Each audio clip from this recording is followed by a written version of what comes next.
Okay, hi again, and welcome to the Third Testament Foundation live stream. And today I found quite a lot of text on what Martinus calls the false sense of center in the perspective, and that is the physical body. And what is beyond the physical body, and what is eternal and what is not eternal. And I thought it was a very interesting read, and it's about 5 sections. We're going to get into that in a little bit. Before that, let me just introduce a little bit about what it says in the text. We see here the main symbol that Martinus drew, and it symbolizes the x1, x2, and x3. We see the x1 as the eternal, the nameless, formless, something that is. It's alive, but it's unmanifest. And then we have the eternal creative power x2, and those two aspects Martinus calls the eternal, and the x3 aspect he calls the temporal, or that which is within time and space. So we have x3, time and space, the manifested world of forms within all the 6 realms of existence. And then we have what's outside of time and space, x1 and x2, which are eternal and are manifest, and also there's like the still point, or as Martinus uses in the text that we're going to read, he says it's the fixed point. X1 is the fixed point. So with that in mind, we have the main symbol. We see how that is made by putting these 3 x's on top of each other. And we see that we have x1 symbolized by the white in the center, and we have x1 symbolized by all the spheres around the edge. There's about 84 of them. That's not significant, but we see that these symbolize living beings, and that each living being have x1 at its core, and the x1 of all living beings are the same x1, which is what Martinus calls the nameless, formless, something that is, and in the text he calls it the fixed point. So this x1 is the fixed point. In contrast, we have the created reality, the x3. We see the spiral cycle with the 6 colors. That is the x3, the manifest realms of different frequencies and vibratory levels. And we also have, according to our evolution, these different 6 bodies that are where our day consciousness is situated or overshadowing these 6 different bodies. And the combination of these basic energies, again we see the x1, x2, and x3 principle going recurring here. The combination of these 6 basic energies that constitute the 6 basic energy bodies that we have. One of them is the physical, right? We have other non-physical bodies, and that's what we're gonna look into. We see how they combine going around the spiral cycle, right? We see how they have these different combinations of the 6 basic energies. Like if we would see a being here in the animal kingdom will culminate in the gravity energy killing principle, and there is the other 5 energies is there too. And the next level here we see the culminating of feeling energy, which is the real human kingdom. Then we have the culminating in the intelligence energy, which is the kingdom of wisdom. And then we have here the culminating of intuition energy in the kingdom of intuition, or the divine world. We have the culminating of the memory energy, or the energy of bliss, and the kingdom of bliss. And then here in red we have the culmination of the instinct energy in the plant kingdom. And then again we're going into the animal kingdom, and then the cycle continues infinitely, right, in the world form, manifest world, X3. So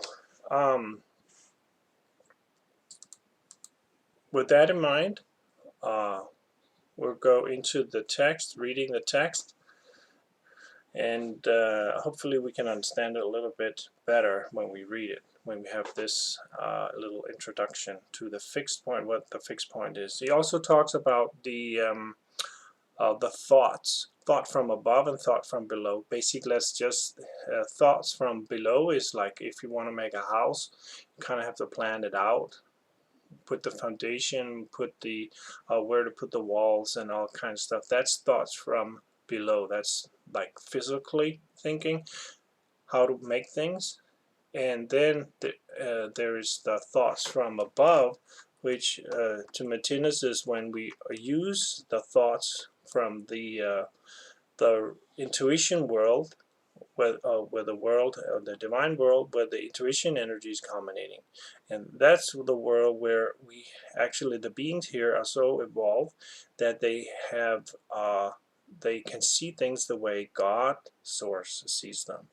And that's the culmination of the spiral cycle here. And what they see here is what Martinez calls gold copies, or the end results of experiences. And that's, those thoughts can become inspirations to create things in the physical world. So that's how he can define the thoughts from above. So from above is from this intuition energy, from below is here in the orange, how to make things work practically in the physical world. So these thoughts from above is a lot what people call like inspirations, like great writers and filmmakers and artists and stuff like that. They have these inspirations for their work. For example, the work of Shakespeare is a very inspired work. So these inspirations are more like end results that come in the form of inspiration from the intuition realm. So that's thoughts from above. So without further ado, we'll switch to the text and start reading here.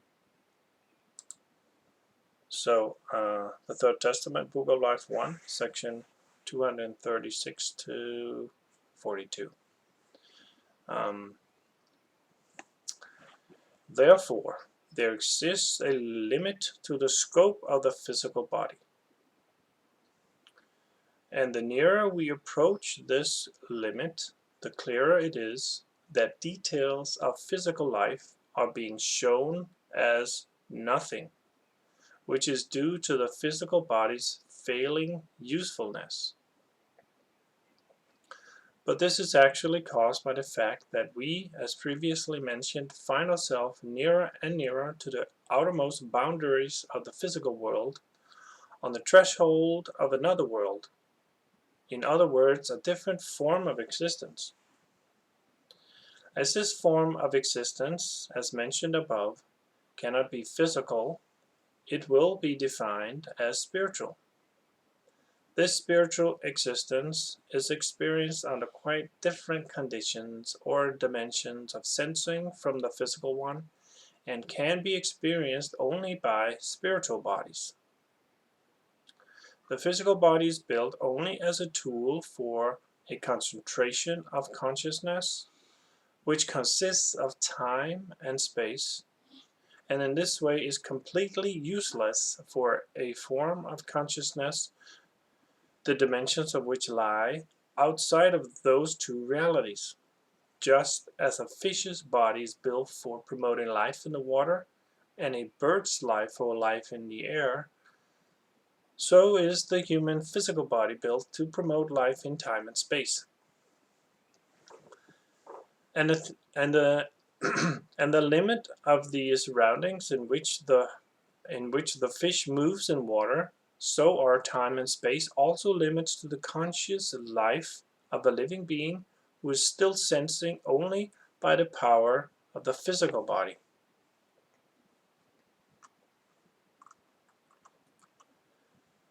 Where time and space cease, there too ceases physical sensing.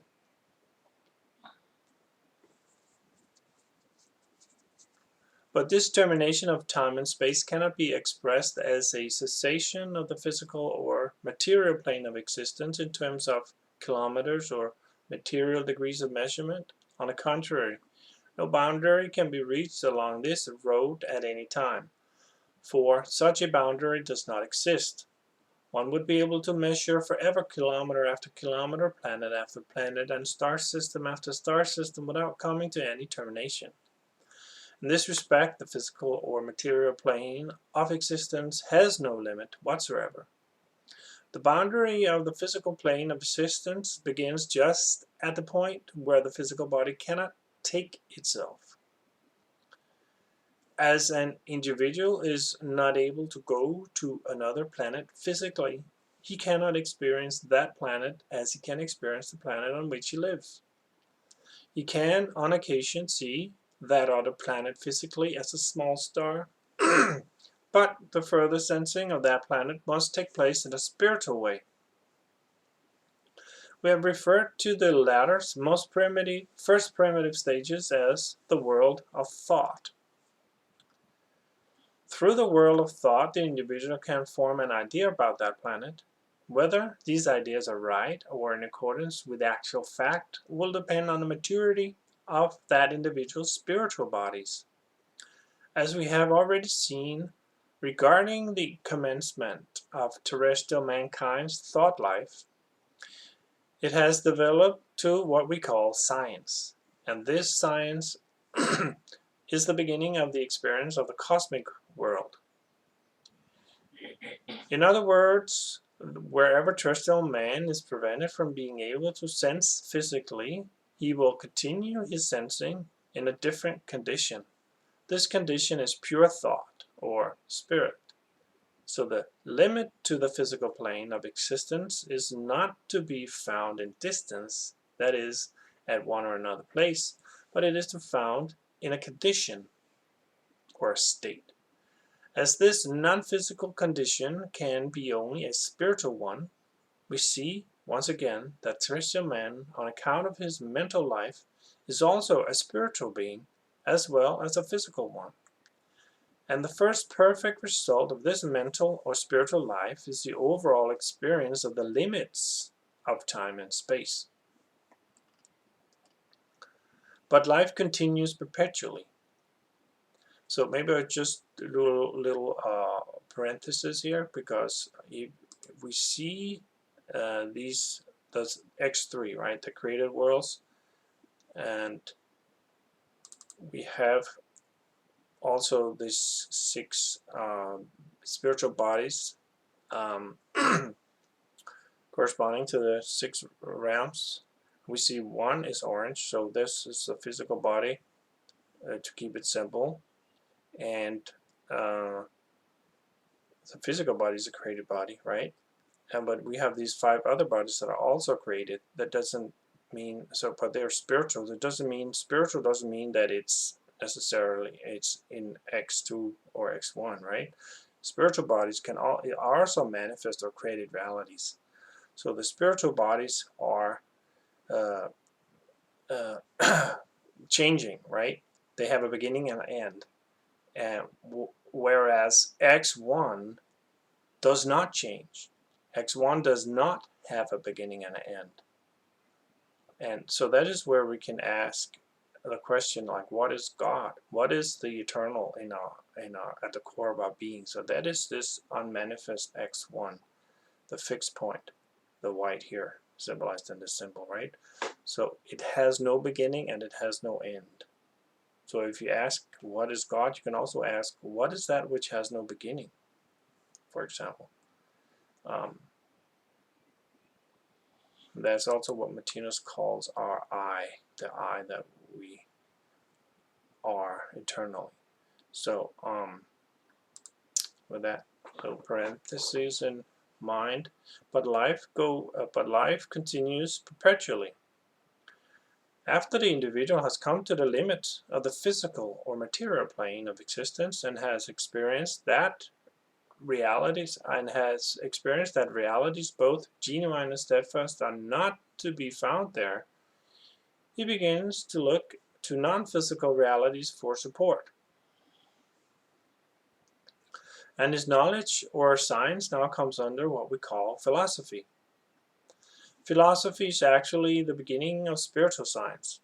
But before philosophy can become pure wisdom or spiritual science, it is necessary that the spiritual bodies develop to such perfection that the non-physical realities with which those individuals occupy themselves are not experienced merely as thoughts, ideas, and theories, but as actual facts. But the spiritual bodies only reach such completion when their capacity of sensing reaches love energy. When the individual's spiritual bodies reach that capacity, he experiences the great birth, and the cosmic experience or thought process from above begins to be fundamental. So that's the great birth is where we go through this star signifies the great birth. So that's a point in evolution going this counterclockwise where we reach moving out of the animal kingdom and into the real human kingdom. Yeah, at this interest point, that's the great birth or the cosmic birth. So great birth here. So when when the individual spiritual bodies reach that capacity, that's the capacity to have the conscious awareness of the spiritual worlds, he experiences the great birth, and the cosmic experience or thought process from above begins to be fundamental. So that's when we activate the intuition body, our intuition body. So the individual is thereby enwrapped in a transfigured existence. And here the physical world begins to be for him a stage now completed. Because his experiences are met with from genuine fixed points and not from movements. This means, so the movements are the x3, right? And the fixed point is the x1. This means that his experience of life rests upon eternal realities and thereby becomes the expression of life's absolute value, which is the same as eternal truth. While previously the individual only experienced changeable values, he now experiences unchangeable values. In order to understand this, one has to remember that when the individual accepts material movements such as material realities and physical details as genuine fixed points, he is living in an illusion. When he sees, for example, a house, a tree, a mountain, a rock, or a star, and believes that every one of these realities constitute a fixed point, a true analysis or an eternal fact, so as we have described earlier, he will still be living in the physical world. He cannot see behind these realities and realize that they constitute only certain forms of vibration or movement, and that the yardstick by which they have been measured has been his own movements. He did not experience that the apparently true realities were only an expression of contrast between his own movements and the movements of his surroundings, and that the yardstick is constantly subject to change. It is the same with the individual's concept of God. As long as it is expressed in the form of a picture, for instance, a being who sits on a golden throne directing the universe, then that individual is the victim of an illusion. He is worshipping a changeable instead of an unchangeable fact, a temporal instead of an eternal reality. Such an idea about God will thus be expressing a material factor, a created or thought out image, which has nothing to do with the true cosmic and unchangeable analysis of the Godhead, or X1. That image had only come about on the basis of certain specific movements in relation to the worshipper's own movements, and should thus change correspondingly as these characteristics change.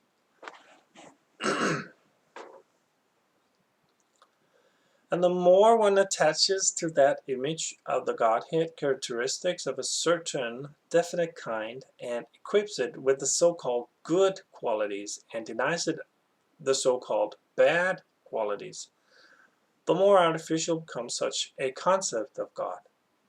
Such a Godhead becomes only an accumulation of separated movements. But an accumulation of separated movements can in no way whatsoever be a correct or satisfying analysis of a living being. That kind of Godhead is really not a living being at all, but a dead being, not a God, but an idol. But here we must hasten to add that to have an idol is the same as to have a commencement of the recognition of the true God. It is the embryonic state of the true concept of God. And that individual who is able to sense or grasp the concept of God only in this condition has no reason to be anxious, because an embryonic state will always be the way to a more real state, and through that previous concept of God he will be guided to the true concept of God, the real living Godhead. In the same way as it is not possible for the individual to experience the true Godhead in temporal values, neither is it possible for him to experience his own true cosmic analysis as long as he's only sensing movements in relation to other movements. So that's what we call relative analysis, right?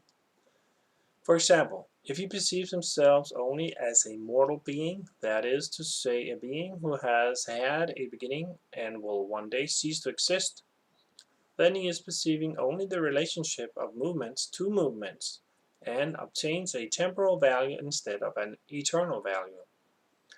He is again the victim of illusion and accepts a movement as a fixed point. In this case, the illusory fixed point was his single physical life, that life constituting just a collection of movements and changes. In the same way as he cannot fundamentally or in actuality experience the Godhead in temporal values, neither can he experience himself fundamentally or in actuality in those values. As long as the individual experiences movements as reality, he knows only unreality. As long as he accepts movements as fixed points, he does not understand what fixed points are. However, the individual has to be subjected to such an existence as long as he is able to sense only movements. In other words, sense only in terms of the physical world in time and space. In time and space, no absolute reality is to be found, no absolute fixed point, no eternal realities. Everything is movements, everything is transformation, everything is creation and thereby manifestation, or X3. But what then are the fixed points of existence? They are those factors which create and experience the manifestations. The factors which experience the movements. So these factors are X1, right? Or X1 and X2 in combination. These factors cannot be the same as movement. For a movement cannot experience a movement. So this is the important part here. The factors are X1, X2, the eternal, that which has no beginning and end. To keep it simple, we could call it X1. the manifest or the movements are x3, right? So we have the factors x1 and the movements x3. So the movements are the manifest, the factors are the unmanifest. So these factors cannot be the same as movement, right? We cannot have something that doesn't have a beginning be something that has a beginning, okay? So these factors cannot be the same as movement. For a movement cannot experience a movement. But not being a movement means that they are not in the world or zone of movement. So they are outside time and space. So they're not in x3, right? Must be x1 or x2. x1, x2 as a unit. As time and space are created reality, the factors mentioned above will be superior to time and space. For in this case, they are in themselves the originators of time and space. As pointed out, a movement cannot experience movement, therefore it is something lifeless. But as those factors mentioned above do experience movement, they must be said to be living. But living things in the world are just the same as living beings. Therefore, the living beings in existence constitute the fixed points behind the movements. The living being is surrounded by a great accumulation of concentrated movement in the form of its bodily structure. Yet, the latter does not consist of the actual living part of the living being. In other words, the physical body, for example, is not the living part of the living being. So thus is that's why we see reincarnation, right? Keep changing physical bodies, but our eternal I keeps on living, is eternal or immortal, right? So what is this living part? The living being is surrounded by a great accumulation of concentrated movement in form of its bodily structure, all the x3, right? Yet the latter, x1, does not consist of the actual living. Oh, wait. Yet the latter, the x3, the body. The body does not consist of the actual living part of the living being. Yeah. So that was it. Let me just read that in its wholeness here. The living being. So a living being is here, for example. This is the living being, right? We have the eternal I, that which has no beginning and thus have no end. We have its eternal creative power, x2, and then its manifest bodies, spiritual as well as physical bodies, which have beginning and end. And they are constantly changing and moving, right? He also calls this x3 for the subconscious and x2, x1 for the superconscious. And then he divides x3 or a subconscious into the night consciousness and day consciousness. So, that in mind, let's keep on reading here. The living being is surrounded by a great accumulation of concentrated movement in the form of its bodily structure, yet the latter does not consist of the actual living part of the living being. As the living part is not movement, then it is outside time and space, and thus cannot be sensed by the individual who still only senses movements. So who's this individual that only senses movements, right? Therefore, such an individual's impression of living beings stands or falls by the movements he observes being carried out by them. He perceives these movements, which in this case means the bodily structure, as constituting the living part of the beings. He perceives the living being's manifestation, but not its instigator or the living being itself. In such a case, therefore, he is unwittingly actually living in the illusion that manifestation can experience manifestation, or that movement can experience movement.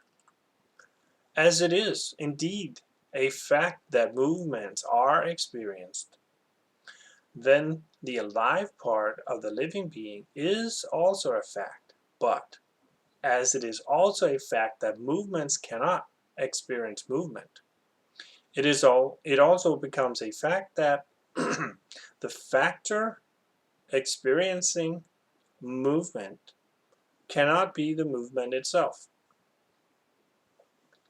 If this factor is not movement, then it is eternally unchanging. If it's eternally unchanging, right, it never began. But it's still there, but it's just eternal. It's there, something that is there, but it's eternally unchanging, which means it doesn't have an end, right? There's no beginning. This means that here we have arrived at a something which constitutes an eternal reality, a true fixed point. Thus, to experience this fixed point, or x1, will be the same as experiencing one's own absolute true identity as an eternal living being. By this is not meant a theoretical experience, but the individual's own personal experience. A theoretical experience is not the same as a practical one. Reading a book about foreign country is reading a book about a foreign country is not the same as going there. The practical experience of immortality will thus constitute the first part of the great birth. And actually what Martinus did in 1921 when he sat down in the Easter holiday there, he had learned from a book that you could meditate on what is God.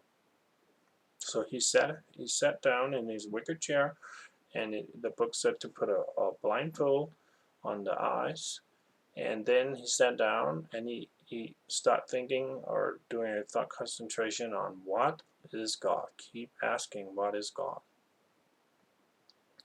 And that's how he got initiated several times and experienced this Christ-like being entering his consciousness and stay with him for the rest of his life. And that great birth that he experienced there activated his intuition body, so he's able to write these books, write for 60 years and 9,000 pages worth of text, and make some 45 symbols with explanations. That is all due to this awakening that he experienced by meditating on what is God. But of course he had up until that point a life that he, as long as he could remember, even as a kid, he could never remember one day where he didn't pray to God. So he was a very devoted being, and he had a very deep relationship to the fixed point, right? That some people call God. So this point that has no beginning and no end, he was praying to that every day. He just didn't know it. He just called it God. So, and then when he was 30 years old, he actually experienced that. Because it's only when you have cosmic consciousness that you can experience X1. You cannot experience X1 with X3, right? With your physical body, you cannot experience X1. You can only experience movements with your physical body, right?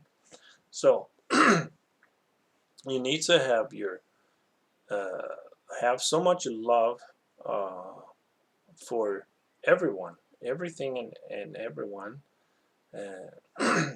all life, everywhere. You need to have so much love, all love, that it activates your intuition body. So when your intuition body gets born out of this enfoldment in matter that it is right now, it's in its latent state when you have so much love that you are a moral genius. You are ready to be born uh, cosmically. That just means that your intuition body is going out of its latent state into its first incipient beginning on its journey to culmination in the divine world. So again, the intuition energy is the blue, symbolized by the blue color. Yeah. So very important that the work of Martinez is based on intuition. It's not a regular book that somebody sat and mentally thought a bunch of stuff and put it together, and or took sources here and there and commented and stuff like that. That's all intelligence energy. There's nothing wrong with that, but it's Martinez books is based on intuition energy, and that is means that it's coming from the fixed point, right? It's coming from X1, not a relative movement comparing itself to other movements. So this is very important, that when you read in the Book of Life in the Third Testament, it's the end results that are between the lines are based on intuition. Of course, you need intelligence energy to decipher all the text and the words and stuff like that, but that's just like an intermediary to gain access to these end results that are the intuition-based results that he also calls golden copies. And they're coming from the world of intuition, or the divine world, right? Up here in the blue. So, and we're way down here on this planet, right? Planet Earth, going towards a star. So by reading about these results that are like 1, 2, 3 life zones ahead of us in the spiral cycle, there's gonna be change, right? There's gonna be, it's gonna have an impact in our consciousness, right? So very important to read the Book of Life. Very important. I say, just if you just read like a section a day, or just 5 minutes a day, just that one little drop, a couple minutes a day of reading in the Third Testament, the Book of Life. I suggest you start with the Book of Life, Volume 1, because there's so much just in that volume. So just a little bit every day. That's my recommendation. Anyway, that's it for today. And also, if you really want to do a meditation, I was thinking, try to do what Martinez did. Just sit down and meditate on what God is. Just ask yourself, what is God? Or you can ask yourself, what is that which has no beginning? You know, and just ask yourself that. Really go deep in that question, because what the answer is gonna inspire you. Yeah. So anyway, see you soon. Take care.